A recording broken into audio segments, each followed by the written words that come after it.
Guys, it's Carl from Monkey Mod. I have a new blaster for you guys today. Today's review blaster will be the latest M4 blaster from the Nwell. So let's get right into it. This is the box that comes with the blaster. Now the Nwell blaster, this time they released a total of 6 different M4 blaster.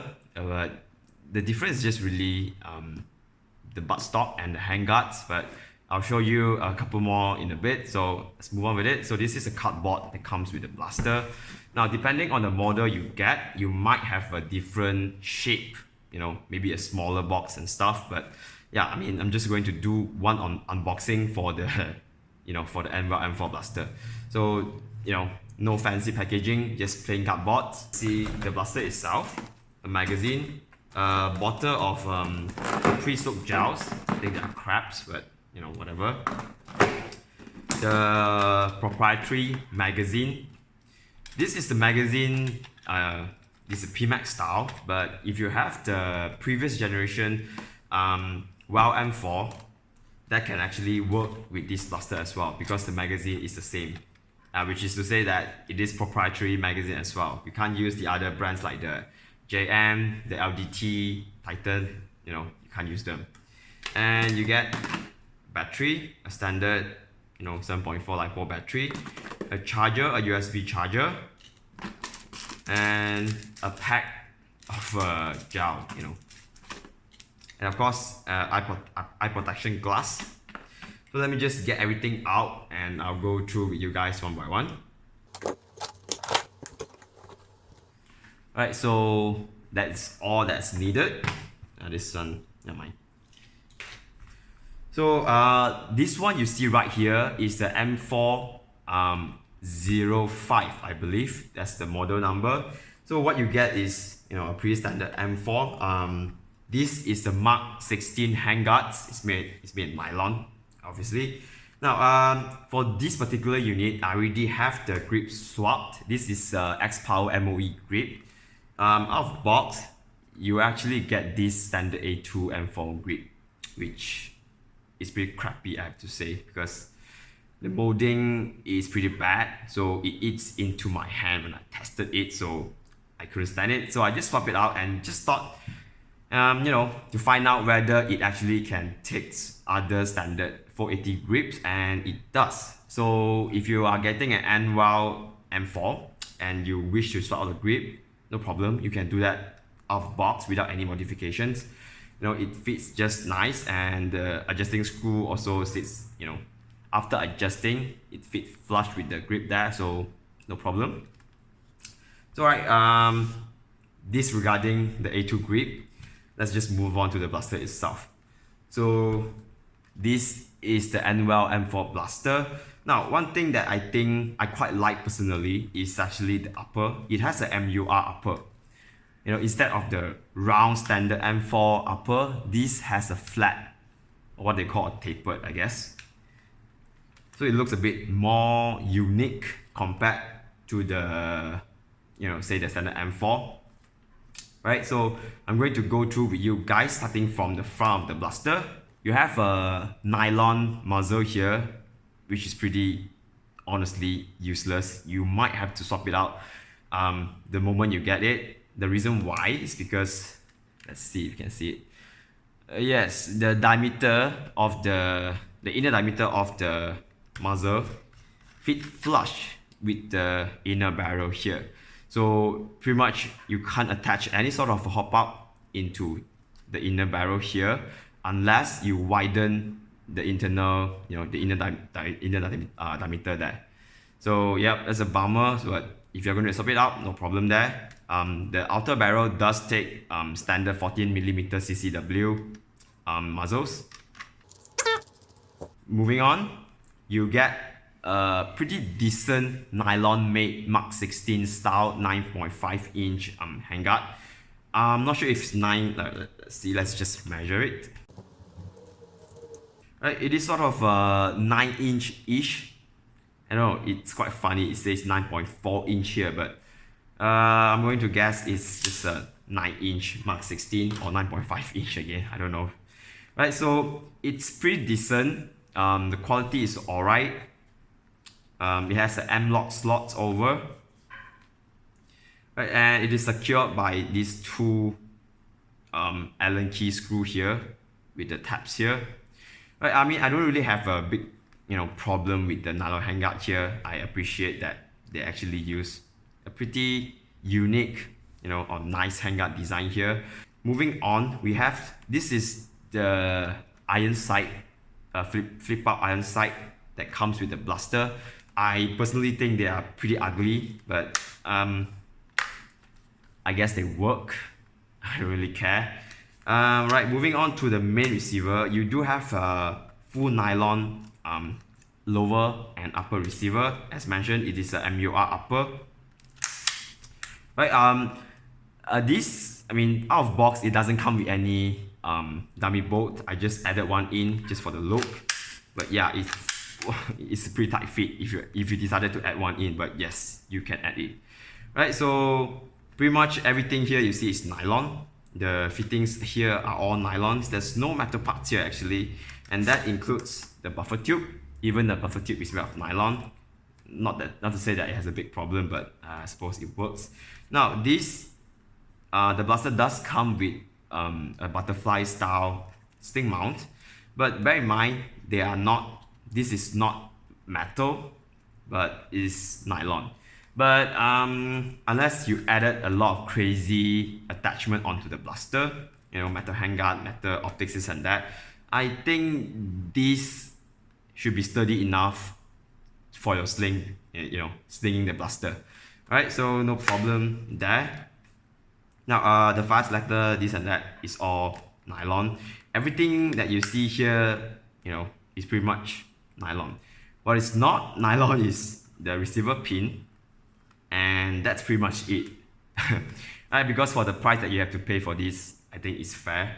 Right, so moving on to the back part of the blaster, you do get a salt mod style buttstock, but I have to be frank, this salt mod buttstock that they give is actually, I don't know, I mean, I'm pretty sure it's nylon, but it feels really cheap. Like, it's so shiny. Right, but anyhow, I suppose it's sturdy enough for just regular use. So again, don't really have much complaints here. Right, that's pretty much it externally. Now, I'm not going to open up the handguard to show you the outer barrel there, but outer barrel there is one of the things that I really hate about this Nwell M4 blaster, because it does not actually attach to the upper receiver that firmly. You need this centering piece that they include. Not sure you can see that. Yeah, this piece here. So you sort of lose the free float design, but it is needed. Otherwise, that your outer barrel pretty much just flops around. So yes, that's one bummer, but I'm pretty sure you can sort that out with the metal outer barrel. Right, so I'm just going to give you a few test firing shots and Trony and see what is the number that we can get here.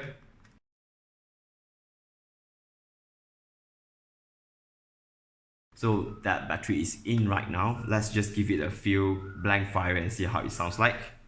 So safe, works pretty well. Semi. Now, as per the previous M4, the gearbox actually performs pretty well out of box. The seal and stuff is actually pretty good. I mean, it sounds pretty good here. Now, even though it is on the stock 7.4 volt battery, I think the firing rate isn't that bad. It's rather responsive. Right, so pretty alright with that. Let's give it a full auto and see how it sounds like. Right, it's pretty decent. I have no real complaint with that, given that it's a stock blaster. Now, the gearbox does have a few proprietary parts like the previous Nwell M4 blaster. The nozzle, the cylinder head, the taper plates are proprietary, so yep, take it for what it will, but I think it will take the regular metal gears upgrade.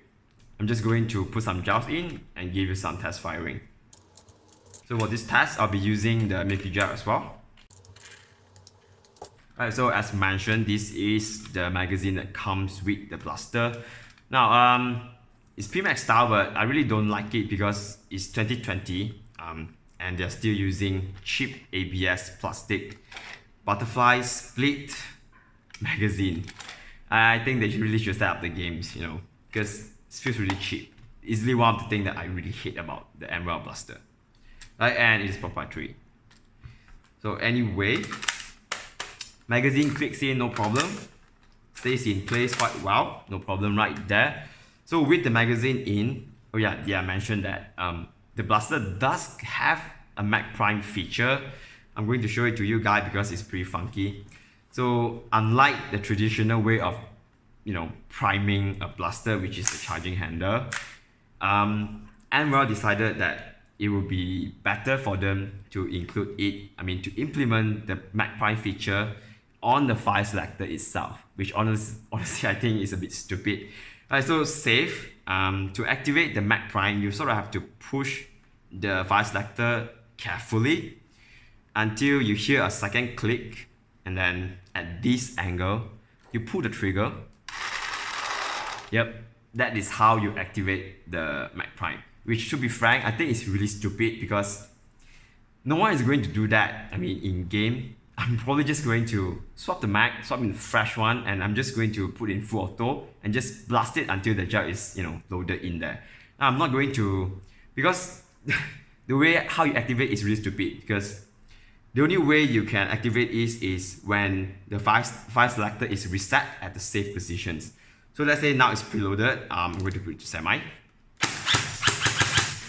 Right, works well, tested that as well. So now let's say I just swap in a new magazine, a fresh magazine. I want to preload it, right? So from semi or auto, doesn't matter. Now I want to preload it, so I push it back to the preload, the fire selecting positions, and I expect this to work, the mag prime. So let's see what happens now. Now it's fire semi. So there's no way to activate the mag prime unless whatever you do, auto or semi. Now you want to do mag prime, you have to push it back to safe and put it back to the mag prime positions. And then it doesn't even work reliably. Let me try again. Safe. Right, so now it works. Now, to be frank, I think it's great that they include the mag prime features. I personally really like the mag prime features because I really don't like having to blank fire until the gel loads. But in these kind of circumstances, for the Nwell, I really don't think I'm going to use a mag prime here because it's dumb, it's not so reliable, and it's just, it's anti-human. You don't really want to do that. Who the hell wants to swap the mag? Let me swap the mag, I want the preload, let me put it back to the safe and then back to the preload. That I don't know whether it will work. I'm just going to put in full auto and just blast the way out with it. Right, so pros and cons, if you can accept this way of a mag prime, good for you. If not, I can totally understand that. Alright, so moving on, I've tested semi already, so let's just give full auto a try. Right, actually firing does sounds really, really good. Right, so let's just see what FPS will it do. Let's try it semi first.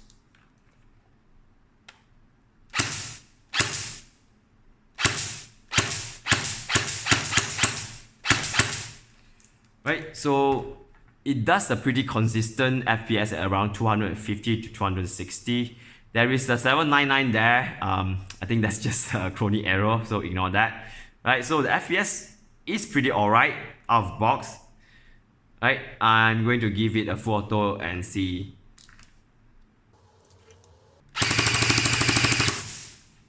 Right, let me read to you. 258, 265, 258, 258, 255, 247, 251, 260.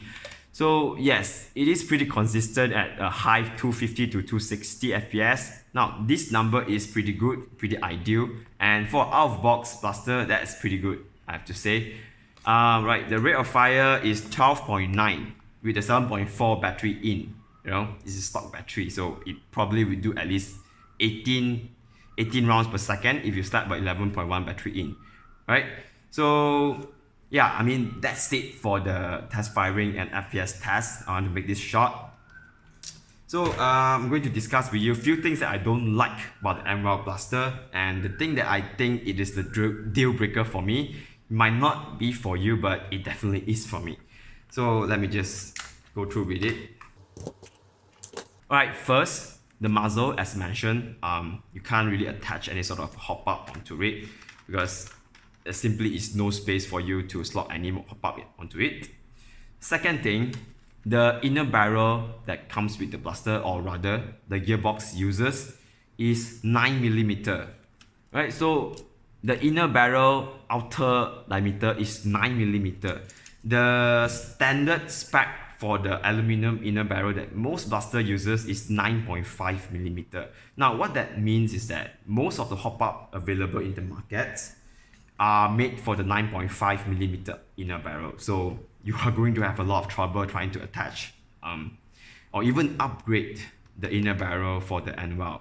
You have to find 9mm inner barrel, or unless you mod it, you change the entire outer barrel assembly, or possibly to modify the hop up to fit a 9.5mm inner barrel. So that is actually a deal breaker for me. So you are pretty limited on the hop up choices. You either have to wait a specific hop up that is designed to work with the well, or you have to use your tools and mod so that it will take a 9.5mm inner barrel. Right, so that's one thing that I really don't like. Second thing is how this thing works. So let me just show you what I'm talking about. So I have to punch out this pin here. You guys see that? Yes. Right, let me just explain. So this is the inner barrel and the T-hop. It is not really glued, but I can spin it. But it is pretty tough. I mean, I'm not going to remove it. But anyhow, yes, this is the, at this point, I'm going to call this proprietary inner barrel, a 9mm outer diameter aluminum inner barrel. Now, I mean, if you're not going to add a hop up and stuff, I guess this works, it's alright. The FPS is pretty good as well. Now, the problem comes when you want to attach a hop up. So what happened just now was that because of this T-piece here, this part where the gel fits in, it's pretty long. It is so long that you can't really install, you can't really put this back together or take it apart like what we usually do, like say on LDT, on the FB3, because this has a similar design like the Kublai, because obviously Kublai T-hop is screwed and attached to the gearbox itself. So there's no way you can do it, without removing the entire T-piece and inner barrel assembly. So for this, for the Nwell, it's the same. Because this piece is so long, you literally can't install it like this. Put this back in and then put the lower back like how we do on LDT or the FB. For this, you have to actually do it this way, and then only insert to the upper receiver, because this T-piece is blocked by the lower receiver here. So there's no other way to do this. Now it might not be a deal breaker for you, but to me it's pretty dumb. Given, I mean, granted, even the Kublai has the same design, but it's just inconvenience, because this means every time you want to disassemble the upper, you have to remove the hop up as well, right? So that's just a minor thing that I want to address to you guys, but otherwise the gearbox works. It has nylon gears and stuff. I believe it comes with the 1.2 spring, so it does come with I'm going to guess this is a 60 or 70% ported cylinder.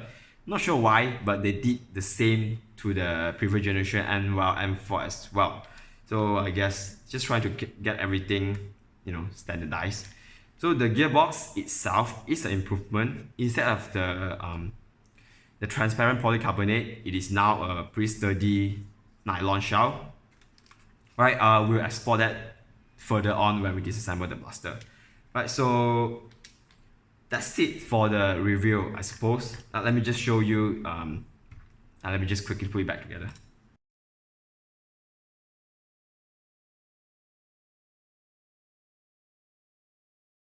Right, that's done. Let me show you the what's it called? M407 and M405 model. So this is the M407 model. Now pretty much it's exactly the same. The buttstock, the grip, and everything here is the same, including magazine. What is different is the handguards. I'm not really sure what style of a handguard is this, but I thought it looks pretty funky and probably unique if you have this on the field. I personally think they are alright. Yeah, it has key mods slots down there, so you might fit your key mods accessories. But the rest is the same, you know, the outer barrel. The length is a bit longer, but it's pretty much the same thing. And again, it still have the centering piece here, right? And the flip outside, everything is the same, exactly the same. The performance is probably similar as well. And then this is one of the more unique model that are available with the out of the 6 blaster M4 blaster they come up with. So everything here at the middle here is the same. The grip, the the lower receiver, the upper receiver is the same. So it has a super short handguard. I think this is a 4-inch or 5-inch. I believe it's a 4.5 inch. Let's see. 4.5 inch, I guess. It's close to 5 inch though. But anyway. So this is the PDW, or the short build of the 6 blaster 6 model they offer. It does also comes with a unique PDW buttstock. Now the performance I tested, this one, the FPS is on the lower side due to the super short inner barrel in there. It's doing about 220 to 230 FPS, but still for this form factor, this is really light though. I kind of like this, it's really light.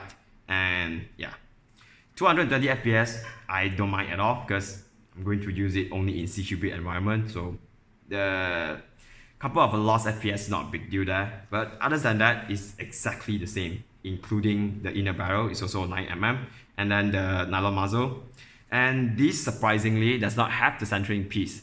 I suppose because they think, the outer barrel is already short enough, they don't really need that. But if you actually wiggle it, yep, it does wobbles quite a lot. It's not really good news, but yeah, just thought you guys should know. But yep, that is pretty much it. There are 3 others models, but they are pretty much the same thing.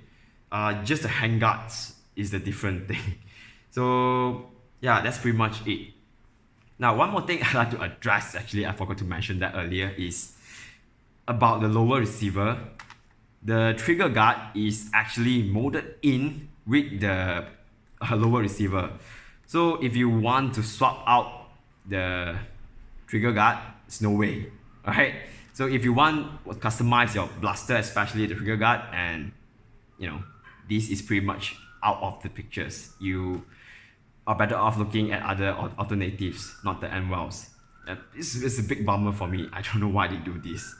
Right, so other than that, will I recommend the Nwell M4 blaster? Yes, for the price, I think it is a good deal, because in Malaysia it's going for less than 300 bucks or around there. But that's pretty much it. Based on the price alone, I think it is an alright performing blaster, but other than that, not really. If you are into customizing it, upgrading the gearbox and stuff, I don't really have much experience working with the Nwell gearboxes, but there are proprietary parts that may turn you off when you try to mod it. Right, so other than that, I think they are alright. Now, the upper receiver does take most of the, if you wish to upgrade the outer barrel or the handguard, it will take most of the standard M4 handguards, no problem. And also the buttstock, if you wish to swap them out, no problem as well. Right, so other than that, I personally actually pretty alright with the blaster. Again, given the price that I have to pay for it is less than 300 bucks. And for the package that you're getting, the performance that you're getting is perfectly alright. Because, yeah, other than that, few bucks here and there, especially the trigger guards, the crappy grip that they provide, Don't really have much complaint, you know. So yeah, the Mac Prime is dumb, super dumb. Not gonna use it, but if it works for you, great for you. Go for it. Alright, so if you have any questions regarding the Nwell blaster that I just reviewed here, leave your questions in the comment sections. I'll get to you as soon as possible. Thank you guys for watching. I'll see you guys next time.